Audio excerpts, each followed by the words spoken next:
अस्सलाम वालेकुम, welcome back to my channel. उम्मीद करती हूँ आप सब बिल्कुल ठीक होंगे, खैरियत से होंगे और खुश होंगे। रमज़ान में हम माओं की सबसे ज़्यादा जो टेंशन होती है वो यही होती है कि इफ्तारी में ऐसी क्या चीज़ बनाई जाए जो बच्चे शौक़ से खा लें, क्योंकि सब बच्चों के ही रोज़े होते हैं। तो इस वजह से कोई ऐसी चीज़ बनानी चाहिए जो बच्चों को पसंद भी हो और वो शौक़ से पेट भर के खा लें। क्योंकि बच्चे खाना तो बिल्कुल भी नहीं खाते और बड़े भी नहीं खाते, क्योंकि सहरी में फिर आपसे खाया नहीं जाता। इसलिए कोई हैवी चीज़ होती है जो इफ्तारी में खाई जाए, पेट भर जाए जिससे, और भूख भी ना लगे। तो आज यही सोच विचार करते हुए मेरा काफ़ी ज़्यादा टाइम जो था वो वेस्ट हो चुका था। मुझे समझ नहीं आ रही थी कि क्या बनाऊँ। तो सबसे पहले तो मैंने आलू को बॉयल करके, ढेर सारे जो आलू थे उनको मैंने बॉयल करके रख लिया, क्योंकि चिकन भी नहीं था। तो चिकन बोनलेस हो तो उससे जो है कोई भी चीज़ बन जाती है।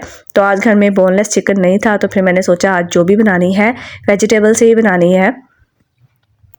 तो इसीलिए मैंने सबसे पहले आलू को बॉयल करके इनको रख लिया था, और फिर मैंने पकौड़ों का जो मिक्सचर था वो रेडी कर लिया था। और उसके बाद जो दही भल्लों का सलाद वगैरह थी वो मैंने सारी काट ली थी। तो फिर भी मेरे ज़हन में नहीं आया था कि क्या बनाऊँ। तो फिर अचानक ही मैंने सोचा, एक दो रेसिपी थी जो मेरे ज़हन में आ रही थी, तो वो मैं बना चुकी थी। तो इसीलिए फिर मैंने उन दोनों का जो कॉम्बो है इकट्ठा करके उन दोनों को फिर मैंने एक रेसिपी जो थी वो बनाई थी। घर में ब्रेड भी थी, तो फिर मैंने उसी से ये जो फिलिंग थी इसकी तैयार करके मैंने ब्रेड में लगा के एक मज़ेदार सा स्नैक्स बना लिया था। बहुत ही यम्मी लगा था, सब बच्चों को बहुत ही पसंद आया था। तो दूसरों की टेंशन ख़त्म करने के लिए मैं आज आपसे यही रेसिपी शेयर कर रही हूँ। बहुत ही सिंपल सी, इजी सी और झटपट बनने वाली रेसिपी है। क्योंकि चीज़ें आप अपनी पसंद की भी इसमें ऐड कर सकते हो, जो आपको पसंद हो। ज़रूरी नहीं है कि जो चीज़ें मैं ऐड करी हूँ आप लोग भी ऐड करें। कुछ चीज़ें स्किप करके कुछ ऐड कर सकते हो। जब आप मदर होती हैं तो फिर आपकी जो कुकिंग होती है काफ़ी अच्छी हो जाती है, क्योंकि आपको अपने बच्चों की पसंद का पता होता है। बच्चों की पसंद के मुताबिक ही हमें चीज़ें बनानी पड़ती हैं।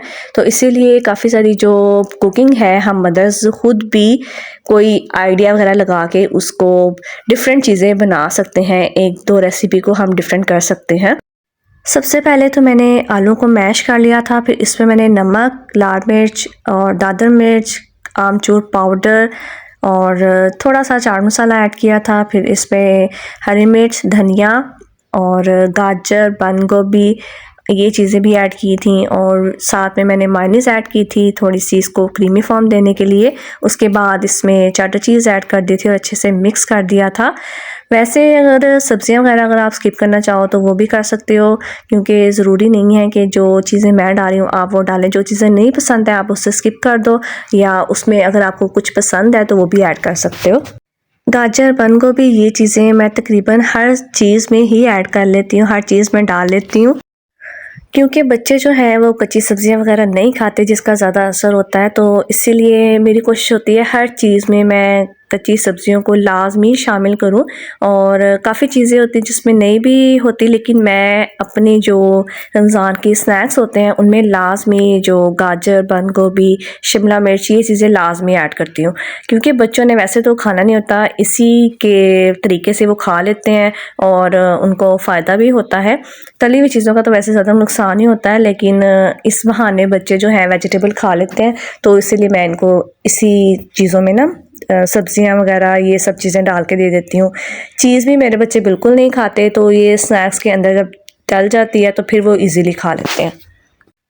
इन सब चीज़ों को पहले मैंने मिक्स कर लिया था, और उसके बाद मैंने एक बाउल में मैदा लिया था। कॉर्नफ्लोर भी ले सकते हो या कॉर्न स्टार्च भी ले सकते हो, और उसमें मैंने थोड़ा सा पानी डाल के एक थिक सा पेस्ट बनाया था। अभी मुझे इसे ग्लू के तौर पे यूज़ करना था, तो मैंने इसलिए इसको थोड़ा सा थिक रखा था। ब्रेड के मैंने साइड के स्लाइसेस काट के इनको अच्छे से बेल के बिल्कुल ही पतला सा मैंने कर लिया था, और इसमें फिर मैंने फिलिंग डाल दी थी। और इसी जो मैंने ग्लू बनाई थी मैदे की, इसी से मैंने साइडों पे इसको बिल्कुल बाइंड कर दिया था, ताकि जो हमारी फिलिंग है वो बाहर ना निकले। उसके बाद मैंने इन सब चीज़ों को बना के एक साइड पर रख लिया था। फिर जो मैंने ग्लू बनाई थी मैदे की, उसको मैंने थोड़ा सा पतला कर लिया था, और उसके अंदर मैंने ब्रेड को डिप करके उसमें ब्रेड क्रम्स लगा दिए थे, और इनको मैंने एक साइड पर रख दिया था। इस पॉइंट पे ये फ्रीज़ भी हो सकते हैं, आप इसे 3 से 4 दिन के बाद फ्रिज में रख के वो भी यूज़ कर सकते हो, और फ्रीज़ हो जाए तो जब आप मर्ज़ी यूज़ कर सकते हो। और इनको मैंने सारी चीज़ें रेडी करके मैंने एक साइड पर रख दी थी। फिर इफ्तार के वक्त मैंने फिर बस इनको फ्राई करना था।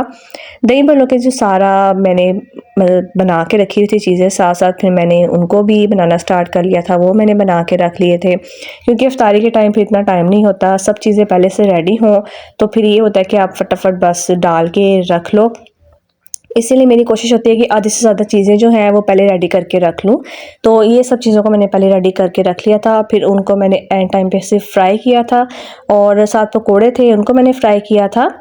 पकोड़े अगर आपके हार्ड बनते हैं, अगर आप उनको सॉफ्ट बनाना चाहते हैं तो उसमें थोड़ा-सा एक चुटकी, अगर आप थोड़े मिक्सचर बना रहे हैं तो उसमें चुटकी डाल लें। अगर आपका मिक्सचर ज़्यादा है तो उसके अकॉर्डिंग आप बेकिंग सोडा थोड़ा-सा ज़्यादा कर लें, इससे जो आपके पकोड़े हैं बिल्कुल सॉफ्ट बनते हैं।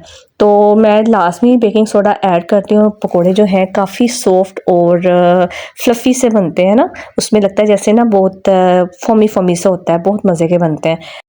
जब ब्रेड पे आपने ब्रेड क्रम्स लगाना है तो इसको लगा के आपने हल्के हाथों से ना इसको थोड़ा सा प्रेस करना है, ताकि जो ब्रेड क्रम्स है अच्छे से चिपक जाए, और जब आप फ्राई करेंगे तो ये ज़्यादा उतरेंगे नहीं, क्योंकि अगर ये ज़्यादा प्रेस ना किए हों तो फिर ये ना उतरने स्टार्ट हो जाते हैं। तो इसलिए हल्के हाथों से इसको बिल्कुल प्रेस करना है, और फिर ये उतरेंगे नहीं, और जो आपका स्नैक है बिल्कुल क्रंची क्रंची सा बनेगा।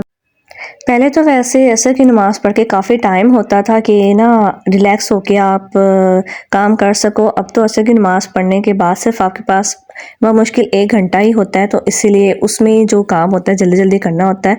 तो मैं सारा काम जो है असर की नमाज़ से पहले पहले ही रेडी करके रख लेती हूँ। तो असर की नमाज़ पढ़ के सिर्फ फ्राई का काम होता है जो करना होता है, और उसके बाद फ्राई करके सिर्फ टेबल पे लगा लेती हूँ, और ये काम जो है जल्दी ख़त्म हो जाता है।